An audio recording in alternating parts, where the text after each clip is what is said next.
Hello दोस्तों, मैं आप सभी का अपने यूट्यूब चैनल पे स्वागत करता हूं। देखिए दोस्तों, राजस्थान कर्मचारी चयन बोर्ड के द्वारा एक नया नोटिस है वो जारी किया गया है। रीट से भर्ती से संबंधित यानी रीट से संबंधित एक नया नोटिस जारी हुआ है, जिसमें बताया गया है कि आपको जिन प्रश्नों पे आपत्ति लगती है, यानी आपको जिन प्रश्नों पे लगता है कि ये मेरा प्रश्न सही है और बोर्ड ने उनको गलत माना है, तो आप क्या है कि ऑथेंटिक बुक के द्वारा उस पर आपत्ति लगा सकते हैं। तो यही इससे संबंधित नोटिस है। कब से कब तक लगा सकते हैं, क्या आपका शुल्क रहने वाला है आपत्ति का, इस वीडियो में पूरी डिस्कस करेंगे। तो वीडियो में बने रहें।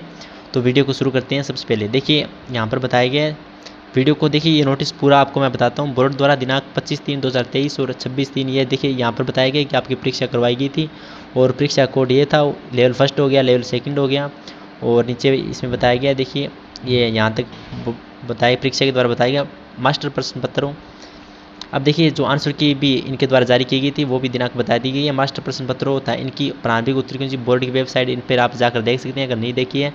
और यदि किसी परीक्षार्थी प्रश्न पत्र में सम्मिलित किन्हीं प्रश्न अथवा इनके उत्तर के संबंध में कोई आपत्ति हो तो निर्धारित शुल्क के साथ 20/3/2023 से और 22/3/2023 तक आपत्ति आप दर्ज करवा सकते हो। यानी आपको 3 दिन मिलेंगे, 20, 21, 22 3 दिनों के भीतर आप क्या है कि आपत्ति, अगर किसी प्रश्न पे लगता है कि आपको ये प्रश्न मेरा सही है और बोर्ड ने गलत माना है, तो उस पर आप आपत्ति दर्ज करवा सकते हो।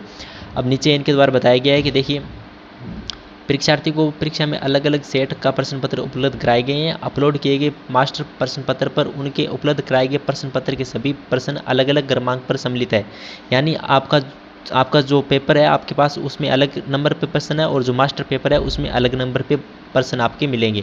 ठीक है, यानी आपका जो आपका पेपर हुआ था उसमें आपका जो प्रश्न 1 नंबर पे है, हो सकता है वो मास्टर पेपर पे आपको 10 नंबर पे मिले या 5 नंबर पे मिले, ऐसा हो सकता है। इनके द्वारा बताया जा रहा है। अब नीचे इनके द्वारा बताया गया कि उनके प्रश्न पत्र में किसी प्रश्न के उत्तर के दिए गए विकल्पों का क्रम भी अपलोड किए गए मास्टर प्रश्न पत्र के प्रश्न के उत्तर के विकल्पों में भिन्न क्रम में हो सकता है। ठीक है, यानी आपके जो ऑप्शन है वो भी प्रश्न के अलावा ऑप्शन भी आपके अलग अलग हो सकते हैं, ये भी इनके द्वारा बताया गया है। तो अतः इस बात का आप ध्यान रखें। तो यह भी सूचित किया जाता है कि वे बोर्ड की वेबसाइट पर अपलोड किए गए मास्टर प्रश्न पत्र की प्रश्न संख्या व उत्तर विकल्पों के क्रम के आधार पर ही अपनी आपत्तियां दर्ज करें, इसका ध्यान रखें। यानी आपको जो आपत्ति दर्ज करनी है वो आपके पेपर में जो प्रश्न नंबर है उसके हिसाब से नहीं करनी, यानी बोर्ड के हिसाब से जो मास्टर पेपर अपलोड किए गए हैं उसके हिसाब से आपको क्या है कि आपत्ति दर्ज करनी है। यानी जो मास्टर पेपर में प्रश्न संख्या है वही आपको लिखनी है आपत्ति दर्ज करते समय। ठीक है, प्रश्न संख्या और वही मान्य होगी। ठीक है, इस बात का आप ध्यान रखें। और आपका क्या शुल्क रहेगा इसके बारे में डिस्कस कर लेते हैं। देखिए बोर्ड द्वारा प्रत्येक आपत्ति का शुल्क 100 रुपये निर्धारित किया गया है। यानी प्रत्येक यदि आप 1 प्रश्न पे आपत्ति लगा दें तो आपके 100 रुपये लगेंगे और 5 प्रश्नों पे आपत्ति लगा दें तो आपके 500 रुपये इसमें कटेंगे। ठीक है, ये लगेंगे। और इस हेतु परीक्षार्थी बोर्ड की वेबसाइट पर उपलब्ध ऑनलाइन आपत्ति के लिंक पर जाकर अपनी एसएसओ आईडी के माध्यम से देय शुल्क, यानी ये शुल्क रहेगा, इसके माध्यम से ईमित्र पे पेमेंट गेटवे ईमित्र की रियासत पर जितने भी प्रश्नों पर आपत्ति करेंगे उसके अनुसार प्रति प्रश्न आपके 100 रुपये की दर से देय शुल्क का भुगतान करेंगे। यानी एक प्रश्न का आपके 100 रुपये लगेंगे, उसी के हिसाब से आप प्रत्येक प्रश्न जितने प्रश्न लगाएंगे आपत्ति उसके हिसाब से आपके रुपये कटने वाले हैं। भुगतान के लिए सर्विस चार्जेज ई-मित्र द्वारा अलग से वसूल किया जाएगा। शुल्क के अभाव में आपत्तियां स्वीकार नहीं की जाएगी। ठीक है, अगर शुल्क नहीं जमा कर आप नहीं कटोगे तो इसके में आपत्ति दर्ज नहीं होगी। ठीक है, यानी शुल्क लगेगा आप आपत्ति दर्ज करवाते हो तो। और नीचे इनके द्वारा बताया गया है, देखिए भुगतान के लिए ये हो गया सिस्टम। और ऑनलाइन आपत्तियों का लिंक दिनांक 20/3/2023 से समय, ठीक है, 12 बजे से आपका मध्य रात्रि से दिनांक 22/3 तक, ठीक है, ये रात को रहने वाला मध्य रात्रि तक उपलब्ध है। उसके पश्चात निष्क्रिय हो जाएगा जो लिंक है। अन्य किसी माध्यम से तो निर्धारित तिथि के बाद भेजी गई आपत्तियां स्वीकार नहीं की जाएगी। यानी आपको जो डेट बताई गई है उसी के मध्य आप आपत्ति दर्ज करवा सकते हो, 20 से 22 के मध्य। इसके बाद आपकी जो भी आपत्ति होगी वो दर्ज बोर्ड के द्वारा नहीं की जाएगी। तो इस बात का भी आप विशेष रूप से ध्यान रखें। आपत्तियाँ केवल एक बार ही ली जाएगी, ये भी कन्फर्म हो कर दिया है इनके, बाद में आपत्ति नहीं ली जाएगी।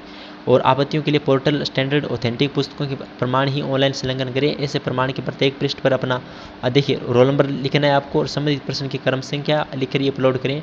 संदर्भ पुस्तक का नाम, लेखक का नाम और प्रकाशक का नाम, संस्करण वर्ष और पृष्ठ संख्या भी लिखा जाना आवश्यक है। यानी आप जो भी आप मतलब जिन प्रश्नों पे आपको लगता है कि ये प्रश्न गलत है तो आप बोर्ड को क्या सबूत पेश करोगे, यानी आपको जो भी सबूत करने हैं इनके द्वारा बताया गया कि आपको ऑथेंटिक बुक के साथ ही आपको क्या है कि उसको आपत्ति दर्ज करवानी है। ठीक है, ये इनके द्वारा बताया गया। लेखक का नाम, प्रकाशक का नाम, ये सभी इसमें आपको लिखने हैं। और वांछित प्रमाण संलग्न नहीं होने की स्थिति में आपत्तियों पर विचार नहीं किया जाएगा। अगर आपके पास कुछ भी ऑथेंटिक प्रमाण नहीं है उस प्रश्न के लिए तो वो आपकी आपत्ति है वो मान्य नहीं की जाएगी। इस बात का भी आप ध्यान रखें। नीचे इनके द्वारा बताया गया है कि परीक्षार्थी द्वारा आपत्ति शुल्क के पेटे से अधिक जमा कराई गई राशि का किसी भी स्थिति में रिफंड नहीं होगा। इस बात का भी आप ध्यान रखें। एक बार आपत्ति करा देते हैं तो उसके बाद आपको कोई भी रिफंड है वो नहीं दिया जाएगा। अतः वह आवश्यकता अनुसार ही देय शुल्क ही जमा करवाएं। यानी आपको जिन प्रश्नों पर लगता है कि ये प्रश्न क्या है कि बोर्ड ने उसका आंसर गलत माना है तो उसी पर आप क्या है कि आपत्ति दर्ज करवाएं। ऐसा नहीं है कि आपके पास क्या है 100 रुपये लग रहे हैं 10 प्रश्नों पर करा दी। यानी इनके द्वारा बताया गया है कि रिफंड आपको नहीं दिया जाएगा। और एक बात और बताना चाहूँगा, देखिए हमारे चैनल पर जो भी न्यूज़ आती है बिल्कुल ऑथेंटिक न्यूज़ प्रोवाइड कराई जाती है, आप सभी को पता है। तो आप इसी तरह की न्यूज़ पाने के लिए अपने यूट्यूब चैनल को सब्सक्राइब कर सकते हैं। और कोई भी आपका डाउट हो तो कमेंट करके बताएं। आपके डाउट का जितना संभव होगा उतनी जल्दी आपका जवाब दिया जाएगा। वीडियो अच्छा लगे तो वीडियो को लाइक करना, चैनल जरूर सब्सक्राइब करना। धन्यवाद।